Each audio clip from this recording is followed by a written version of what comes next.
Actually সমাজটা বড়ই বিচিত্র। কেউ নিজেকে জ্ঞানী ভাবে, আবার কেউ অন্যের চোখে জ্ঞানী। কিন্তু আসল জ্ঞানী কে, সেটা আজ আমরা দেখব জ্ঞানী গণিত ৩ নাটকের এই গল্পে। একটি সন্তানের অনুভূতি আর সমাজের চোখে স্বাভাবিক ধরে তোলা কিছু বাস্তবতা। জ্ঞানী গণী নাটক আসলে কতটা জটিল হতে পারে, এটা আমাদের চারপাশে ঘটে চলা অনেক পরিবারেরই প্রতিচ্ছবি। এখানে হাস্যরস্য আসে তিতকুটে কিছু সত্য, আর যৌতুকের মতো অভিশাপের বিরুদ্ধে এক দুর্দান্ত প্রতিবাদ। গল্পের স্টার্টিংয়ে আমরা দেখি দুই বন্ধুকে পুকুর পাড়ে ছিপ ফেলে মাছ ধরার জন্য গভীর মনোযোগ দিয়ে বসে আছে। কিন্তু প্রথম জনের মুখে খই ফুটেছে। বিরক্ত হয়ে খালেক ধমক দিয়ে বলছে, তুই এত কথা কষকে, 2 মিনিট চুপ থাকতে পারস না? প্রথম বন্ধুর পাল্টা প্রশ্ন, মাছের কি কান আছে যে শুনবে? খালেক সাফ জানিয়ে দেয়, চুপ না থাকলে লাত্তি দিয়ে পুকুরে ফেলে দেবে। সাডেনলি পরিবেশটা বদলে যায়। মাছ চুরির অপবাদে শুরু হয় দাওয়া পাল্টা দাওয়া। শামসুজ্জামান নামের এক ব্যক্তি তেরে আসে চোর ধরতে। খালেক চম্পট দিলেও ধরা পড়ে যায় আমাদের প্রথম ব্যক্তি।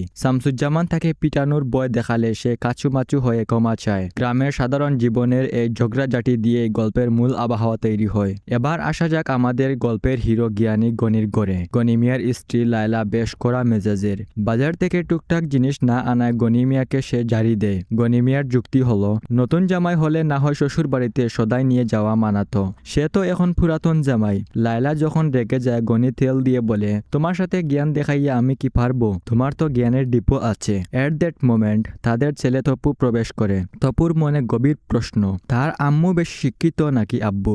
লায়লা তপুকে বলে, তোর বাপের দৌড় কতটুকু সেটা নিজেই জেনে নে। সে বলে, আব্বা তুমি বেশি শিক্ষিত নাকি আম্মা বেশি শিক্ষিত? গনি স্বীকার করে সে খুব বেশি পড়াশোনা করেনি, কিন্তু গ্রামের সবাই তাকে জ্ঞানী ডাকে। এটা শুনে তপু এক অদ্ভুত সিদ্ধান্ত নেয়। সে বলে, আব্বা যদি পড়াশোনা না করে জ্ঞানী হতে পারে, তবে আমি কেন স্কুলে যাব? আমি পড়াশোনা ছেড়ে দিয়ে আব্বার মতো মানুষকে জ্ঞান দিয়ে ইনকাম করব। তবে আমি জ্ঞান ফ্রিতেই দেব না কাউকে। লায়লা রেগে গিয়ে চিৎকার করে, এক জ্ঞানী নিয়ে গড়ে টিকতে পারছি না, আবার আরেক জ্ঞানী? এত জ্ঞানী আমার ঘরে প্রয়োজন নেই। শেষে গনি পরিস্থিতি সামাল দিতে চেষ্টা করে। সে বলে, বাবা তুমি অনেক জ্ঞানী হইছো, এর চেয়ে বেশি জ্ঞানী হইলে দেশের অবস্থা আকাশ ভরা তারা হইয়া যাইব। গনি মিয়া বুঝতে পারে ছেলের জ্ঞান বিপজ্জনক দিকে যাচ্ছে। সে ভয় পেয়ে তপুকে তাড়াতাড়ি স্কুলে পাঠাতে চায়। লায়লার নির্দেশে গনি মিয়া গিয়েছে সেলুনের চুল কাটতে। সেলুন মালিক আব্বাসের সাথে গনি মিয়ার ফ্রেন্ডলি কনভারসেশন শুরু হয়। গনির শালিকার বিয়ের জন্য পাত্রপক্ষ আসবে, তাই তাকে আজ জকজকা তকতকা হতে হবে। আব্বাস অবাক হয়ে বলে, অন্য সময় তো গনি মিয়া নিজের চুল দাড়ি নিজেই কাটে। তখন গনি মিয়ার জ্ঞানী উত্তরে সে বলে, যে কাজ নিজেই পারি সেটার জন্য পয়সা কেন খরচ করব?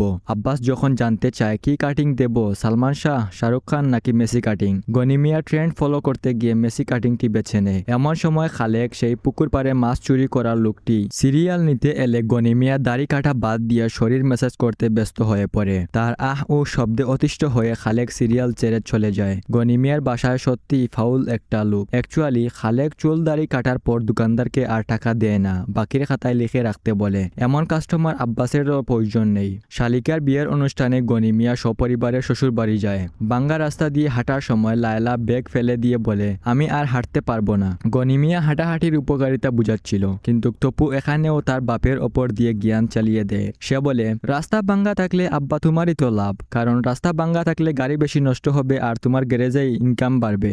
গনি দীর্ঘশ্বাস ফেলে বলে, ছেলে আমার চেয়েও বেশি বড় জ্ঞানী। শ্বশুর বাড়িতে গনির শালিকা শায়লার খাতির দেখে গনির স্ত্রী লায়লা কিছুটা হিংসে করে। গনি এখানেও ফুরন কাটে। সে তার শালিকাকে বলে, লায়লা নাকি তাকে ঘন ঘন শ্বশুর বাড়ি আসতে মানা করে। এই নিয়ে স্বামী স্ত্রীর মধ্যে এক মহা ঝগড়া লেগে যায়। দেন গনি মিয়ার মূল সিদ্ধান্ত হলো, পাত্রের শুধু টাকা পয়সা থাকলেই হবে না, তার জ্ঞান কতটুকু আছে সেটা পরীক্ষা করে দেখতে হবে। লায়লা বলে, পাত্র এত জ্ঞানী হওয়ার দরকার নেই। দেন গনির ছেলে তপু পুকুর পাড়ে মাছ ধরতে গিয়ে তার খালার সাথে খুনসুটিতে মেতে ওঠে। কাপড় ধোয়ার শব্দে মাছ পালাচ্ছে, এই অভিযোগে সে তার খালার সাথে তর্ক করে। তপুর লক্ষ্য অনেক উঁচুতে। সে খালাকে বলে, তোমাদের কাপড় ধোয়ার কাজই তোমাদের কাছে ইম্পর্টেন্ট, আমার মাছ ধরা কিছুই না। তার খালা বলে, আর কিছুদিন পর আমার বিয়ে হয়ে যাবে, তখন দেখবো নে কার সাথে ঝগড়া করিস। দেন তপু তার খালার বয়স জেনে নিয়ে নিজের বিয়ের পরিকল্পনা শুরু করে দেয়। সে দম্ভ করে বলে, তাকে কেউ বিয়ে না দিলেও সে নিজেই নিজের বিয়ে করে নেবে, তবে শর্ত একটাই, ঘটনা যেন তার আব্বা জানে, কিন্তু আম্মা যেন না জানে। ফাইনালি পাত্রপক্ষ মেয়ে দেখতে আসে। পাত্রের বাবা শুরুতে বিশাল লিস্ট ধরিয়ে দেয়। তার ছেলের জন্য হুন্ডা, স্বর্ণের চেইন, 2 লাখ টাকা আর ফার্নিচার লাগবে, অর্থাৎ এক কথায় যৌতুক।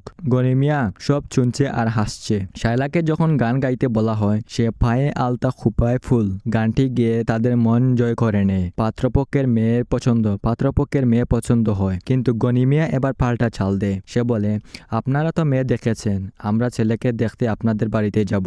এতে পাত্রপক্ষ থেকে আপত্তি জানালেও তারা শেষ অবধি গনি মিয়ার জ্ঞানে সম্মতি জানায়। গনি মিয়া একাই পাত্র শাহিনের এলাকায় গিয়ে খোঁজ নিতে শুরু করে।